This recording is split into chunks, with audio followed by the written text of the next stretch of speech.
And also, I think it's a nice look. You get this artistic, painterly look with the denoising in viewport in Blender. So I thought it would work fine. And that's the point where I decided to go with this idea. Amazing. So this is just short of week 1. Is that right? That's basically day one.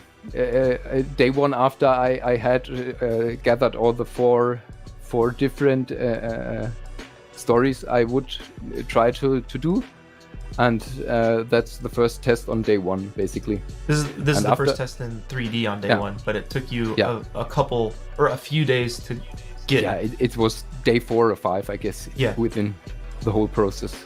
We loved, like, when we were going through this, we loved it because it totally, and this is like after the fact we realized, but the values that you have here with the white on black and the black on white, it's like totally the yin and yang kind of setup, and it's just so easy for your eye to discern what. Black screen. All right, you're back. Oh, now I see you. I think we're back. Okay, cool. All right, we're back, guys. Okay. So this is day 1, your first test, and you liked that the values were easy to read in the reference. Yeah. Cool. And basically after that, I decided to go full focus on that idea and started basically blocking out the scene, starting to model the cliffs. I can maybe jump in another file. That's basically how it looks at the end. It's mostly from Quixel Megascans, just cliffs and stuff like that. I'm also really lazy and only optimize my scenes from the camera angle, so you can see basically the outsides are all missing and optimized, and just from the camera view you can see everything. That's perfect. I mean, that's how I did it as well. I was just like, I don't care. And basically I just started adding some, because I wanted some ruins within the cliffs and stuff like that. I also had something like that in the reference board, the ruins of Petra. Ooh, yes. Wanted to incorporate something like that, and that's within these cliffs here. Also, a lot of this stuff comes from Quixel. In the background, I have some medieval ruins which were photo scanned, that were CC0 I found on Sketchfab. Not really visible in the end, but it all adds up to the overall mood, I guess. Yeah. And after that, basically the world building, the cliff itself, didn't take too much time because it was mostly Quixel Megascan assets. So the most time consuming part was the cloth sims within Blender. Maybe we can jump to that. Yeah, sure. I'll just note that it's really nice. So I guess in Unreal I'm used to you can kind of skip the block out because it's all just in real time, and I'm using all the Quixel stuff as well. So it's real easy to build your scene out. In Blender, this might be a silly question, but I assume it's the same, right? It's pretty easy to block out your stuff in Blender. You don't need a rendered view, you just do viewport view, and you can kind of get the idea, right? Yeah, for sure. And awesome. Also it has a nice bridge to Megascans as well, so you can import it, and it's already shaded, so that's really nice and convenient. That's important. Did you manually place all those steps? Yeah, that was tedious because you have to get the footsteps right, that the characters aren't intersecting into the floor. Yeah. And I had quite some characters in the foreground, so it was tricky to put them all in the right height, that no one is really visibly intersecting into the steps. Shoot. But yes. It worked out. Basically, this is Eevee, the real-time renderer. That way you can also do it in real time, and like similar to Unreal, I guess. Yeah. When you kit bash the things. So are all like the rock your mouse is on right now? Before, just a little bit in the middle of the steps, right in the middle of the steps. Yeah. Are those individual pieces. Okay, so that's a piece. Yeah, click around. Oh, that's a whole step. Okay, cool. Yeah. And these were steps from Megascans. I think I saw them on some other projects as well. Dude, it's so smart. Like, you just colored them black, like, because I think those are the green mossy ones. Is that right? Yeah. Wow. Could be. Wow. Yeah. That's amazing. That's perfect. You're looking for shape. You're not looking for the color. Yeah, and I knew that the light would be strongly directional from one side, so you wouldn't see any details on the front side for the steps, for example. So I skipped that, and that's a lot of time saving, I guess. Yes, of course. But the big part was cloth sim after that. That was done relatively quickly, I guess, in 1-2 days. Okay, yeah, let's take a look. I see your questions in chat. I'll make sure to get there, okay, guys? Nox and Lycos, I see you. So basically, I took the template character and downloaded a basic human character from Mixamo, retargeted it with the Rococo plugin, and after that I offsetted the animations that not everyone is moving at the exact same time, the same way. Yeah. Gave them slight offsets and slightly different timings, and after that, basically every one of these dudes got a code. It's really a really pretty simple base mesh, subdivided and parented to the armature, and after then I gave everything 100 frames to settle basically before the animation of the character begins, that you don't see the start. That is so important. Y'all need to do that. Everyone needs to do that. That's so important. Can you just say that one more time? Yeah, so basically you need to pre-bake at least 20, or the more the better, frames that your starting frame, here my starting frame is frame 101, is seamlessly integrated, and it looks natural that the cloth is flying in the wind, because I also wanted a stormy, windy scene. So basically it's 100 frames extra baked cloth sim, and at frame 101 the animation starts. Because otherwise it would just look like your simulation started on frame 1 of your final render. Yes. That obviously would break the whole thing. Okay. So it's basically a resting pose, and they're getting to the starting pose slowly so that the cloth doesn't jitter. And President Biden dismissed inflation. Prices continue to go down. Prices down? Is it dishonesty or dementia? Prices are still rising. Pennsylvania's prices are the worst. Tell Biden to admit inflation's bad and stop making it worse. As a father who works full-time, I want to be an example to show them that even though education and your dreams can be difficult to achieve, it's worth pursuing that goal. This is my comeback. Start yours at purdueglobal.edu. And intersect so much. Perfect. Yeah. And basically every one of these got his own settings with slight variations and a slight turbulence settings other than the other ones. So yeah, and when I was happy with it, I finally exported it as an Alembic file, so that it is stored in the Alembic, and re-imported it to my master file. That's another great technique too, is like you made a new project file to tackle this part of the process. In this file, it's only the cloth sim of the dark guys with the dark cloth, basically. And I exported it. And the nice thing is, with the Alembic import, you can retime the animation as well. So that's a cool part. And same for the priestess, the princess. The only difference is that she has more layers of cloth. She has basically a dress as a base. Also, there are the 100 frames before the animation for baking, that the cloth sim doesn't jitter here, and at 101 it starts. And then another cloak. Basically, it's also just a generic female model that I got from Mixamo and retargeted. Yeah. Amazing. Also, put it on the crown, which has a little bit of that it interacts with the cloth. You can see it here. Crazy. Yeah, and also some little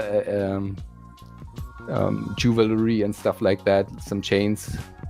Oh man. Which are basically also cloth sims, but faked as chains.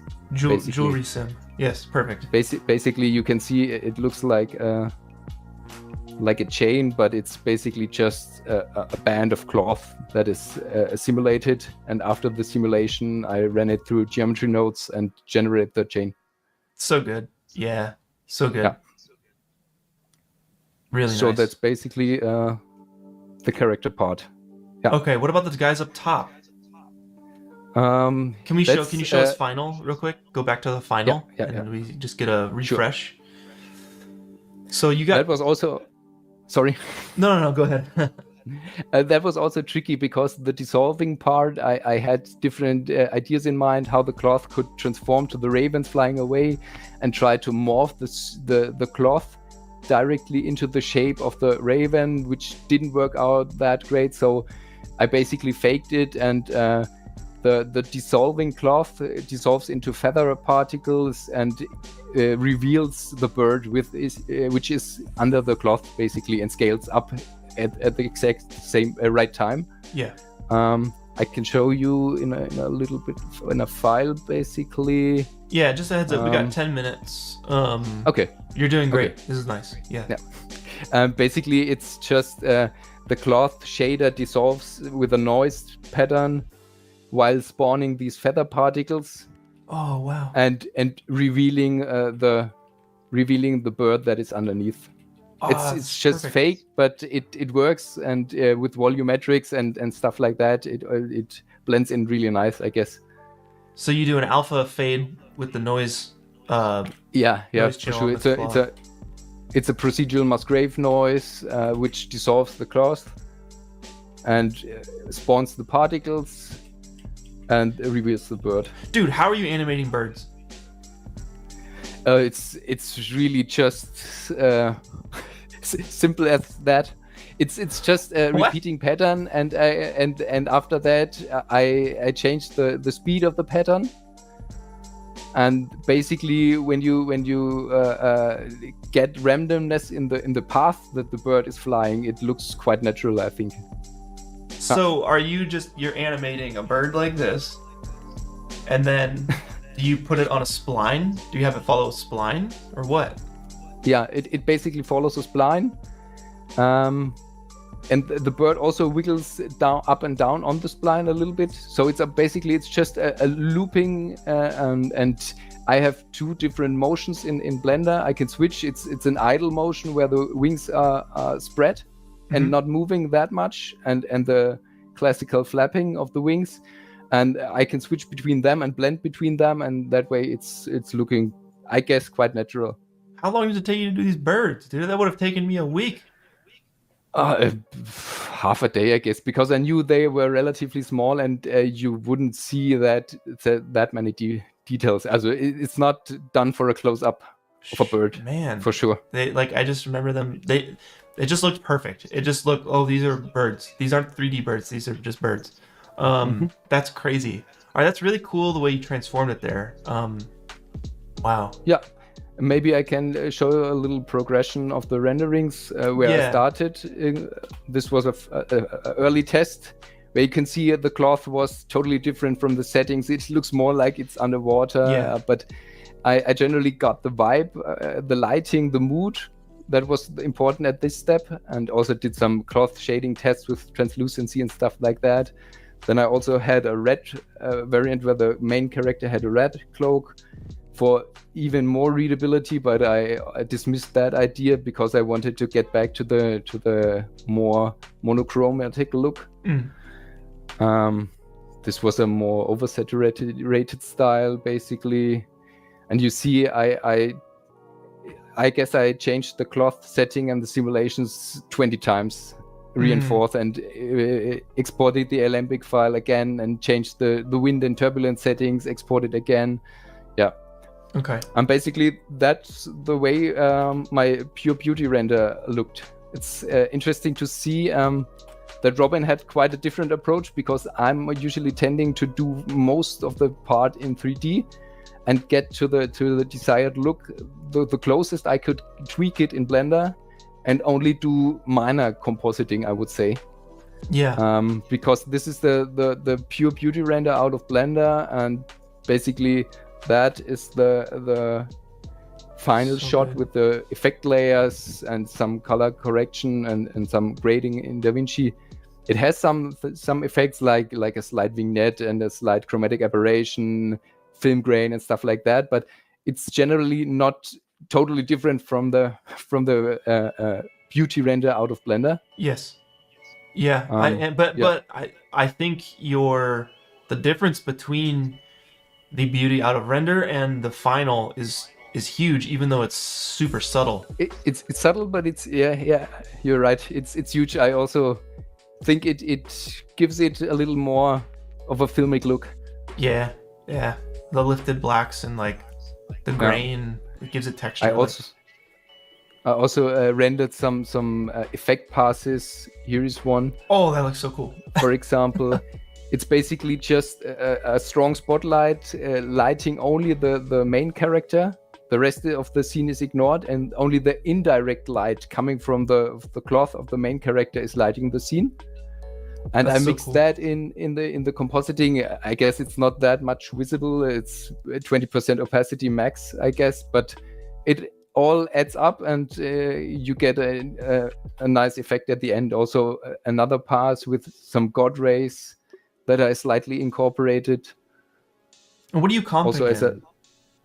in the DaVinci in Fusion, basically, it's not that complicated, the setup. It's just I need to learn how to use Fusion. That's on my list. Fusion and Marvelous. Fusion. Yeah, That's beautiful. Fusion is really really great. Yeah, Well, super powerful.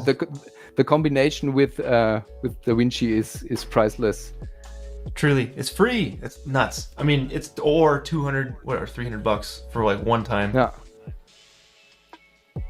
Amazing. All right, I'm gonna ask these couple questions from chat, and then I have one more question if we have time. So let's see. Knox wants to know what your PC specs are. What graphics card are you using? I'm using a 4090. Okay. Yeah, a single Yeah. 4090. Nice. Yeah, a single one. Let's see. It's sufficient at the moment. Yeah, absolutely. Let's see. Okay, story-wise, and I am very curious myself. Kakos Lycos asks, what would the person in the white veil transform into when they fall?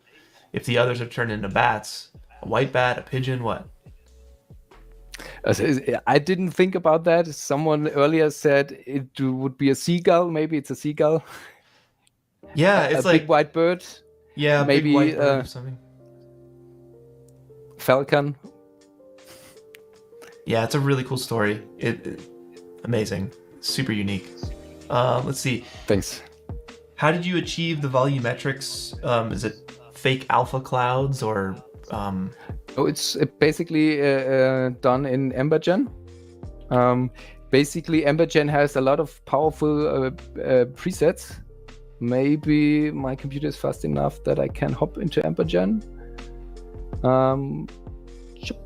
Basically, I mainly used a bunch of presets. Where is it? Basically, it's just mainly the waterfall is the waterfall preset adjusted. I guess with all the Blender scenes, my computer doesn't want to play it in real time.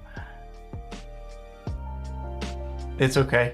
Yeah, it's all right. You're entering the matrix as we speak. Yeah. Close it. Alt F4. Alt F4.